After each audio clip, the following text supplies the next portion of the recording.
आप सभी को जय श्री राम। मैं डॉक्टर अनन्य अनंत मिश्रा रीवा से एक कविता के माध्यम से आपके सम्मुख सामाजिक दृष्टिकोण के आधार पर शब्दों के माध्यम से पन्नों पर उतारने का एक छोटा सा प्रयास कर रहा हूं। जो एक व्यक्ति, एक मनुष्य जो इस संसार में जन्मा है, जो इस कलयुग में विद्यमान है, उसकी महत्ता होती है, उसका महत्व होता है। कोई भी व्यक्ति जो इस समाज में जन्मा है, जिसने इस कलयुग में जन्म लिया है, उसका कोई औचित्य है, उसका कोई लक्ष्य है, उसका कोई ध्येय है। आवश्यकता है तो उस ध्येय को पहचानने की, उस लक्ष्य को जानने की और साथ ही साथ उस लक्ष्य को पहचानने की मैं कविता के माध्यम से इन बिंदुओं पर प्रकाश डालने का एक छोटा सा प्रयास आप सभी के माध्यम से करना चाहता हूं। कविता का शीर्षक है प्रयास। पंक्तियां कुछ इस प्रकार हैं।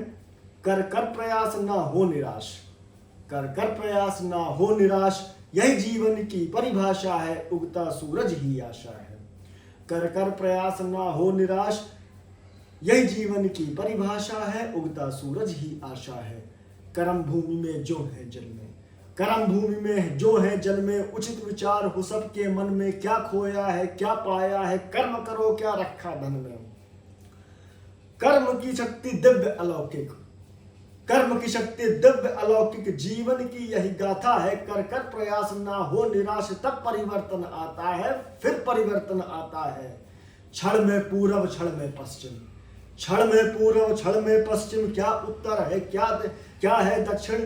कर शाम सुबह, सुबह को शाम, तू कर प्रयास ना कर विराम। लड़ता है तू टकराता है, लड़ता है तू टकराता है, यह प्रयास कर क्यों थम जाता है।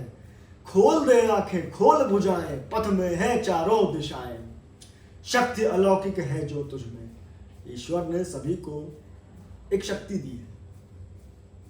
हर इंसान जो इस धरती पर विद्यमान है वो किसी उद्देश्य के आधार पर आया है, क्योंकि जो कार सुई कर सकती है वो तलवार नहीं कर सकती, और जो तलवार कर सकती है वो सुई नहीं कर सकती। तो प्रत्येक मनुष्य को अपने जीवन में एक लक्ष्य का, एक ध्येय का संचालन करना चाहिए और उस लक्ष्य के प्रति हमेशा अपने जीवन में लगनशील होना चाहिए।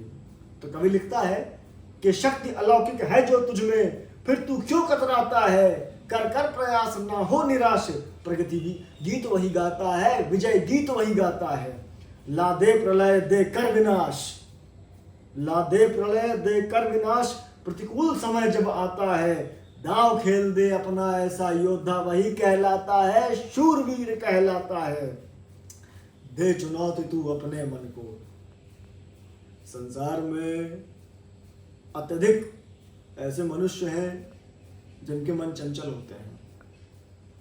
मेरे अनुभव के आधार पर ऐसे बहुत से मनुष्य हैं, अत्यधिक या सर्वाधिक, जिनके मन चंचल है और मन को, इंद्रियों को जो संचालित कर ले गया, जो काबू में कर ले गया, जीत उसी की होती है। तो कवि लिखता है कि दे चुनौती तू अपने मन को, तू परिवर्तन लाया है।